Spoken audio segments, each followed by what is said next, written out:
Welcome back. Well, here to talk about financial freedom, we are joined by Ryan Jones with Edward Jones. Ryan, thanks for joining us today. Thanks for having me. Of course. And so let's dive into this topic. We're talking financial freedom, a gift to your family. I want to start out with a sobering statistic. This is according to a study by Edward Jones and the consulting firm AgeWave. 72% of retirees say one of their biggest fears is becoming a burden on their families. That's nearly 3 in 4 retirees with this fear, Ryan. So if we are nearing retirement, how can we prepare ourselves to be financially free so that we don't have to worry about depending on other family members or feeling like we're a burden? Well, time is your best friend when you're actually planning for retirement. But life is busy, so it's hard to kind of have everything in place. But keep adding to your retirement is the best way you can look at it. Closer to retirement, hopefully the kids are grown up and liabilities are a little bit lower. So you should spend the last remaining, I guess, working years putting away into your 401k or just making a plan and a goal to how you want to achieve retirement and pretty much just designing that road to get there. So just put as much money away as you can while you can, especially while you're working. Absolutely. So definitely want to look ahead and definitely want to be putting in as much as we can be into our 401ks, retirement counts, those types of things. And then, you hit retirement and you're looking at starting to withdraw that money. So when it comes to choosing an appropriate withdrawal rate, Ryan, what factors should we be considering?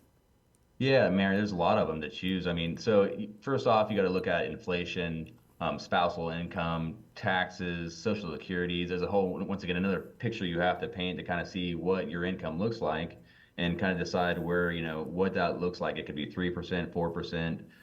Numbers are different for everybody, but once again, it just needs to sit down and make some plans and kind of reach out to Social Security office, see what that estimation is going to be for what you're going to be receiving, but make a plan to try to follow it. All right. So we're looking at adding to our retirement savings. We're looking at choosing that appropriate withdrawal rate. What else can we be looking at? Yeah, there's other ways. I mean, one way to look at doing or a measure to take is to downsize. People live in big family houses, 4 bedrooms, 3 bathrooms. As we get older, they grow up and head out of the house. We don't need that big of a house anymore. So first place, it might not just be a house. It could be a car. Instead of having 2 cars, we could just go down to 1.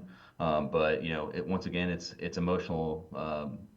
It's hard to balance when you lived in a house and grown a family in it to step away from. But long term, it needs to be done at some point in time. So just make sure you're planning appropriately again. Right, and be prepared to maybe have to make that decision. And if you don't have such a tight attachment on a bigger house that you may not need, downsizing is definitely always an option. And then, Ryan, I know one thing people face a lot in retirement is healthcare costs.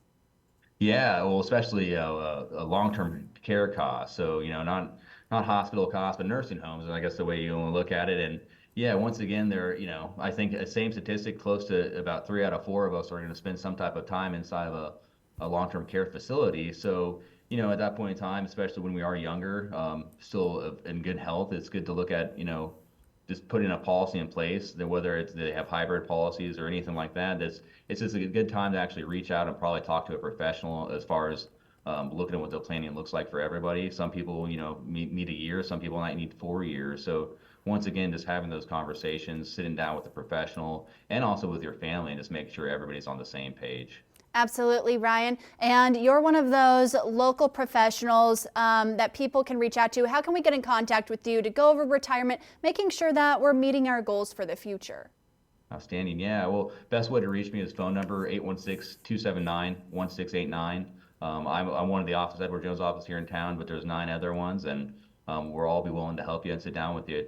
Advice is free. Just like to talk to you and see if we can be of service. Awesome. Sounds great. Ryan Jones with Edward Jones. Ryan, thank you again for joining us today. Thank you, Mary.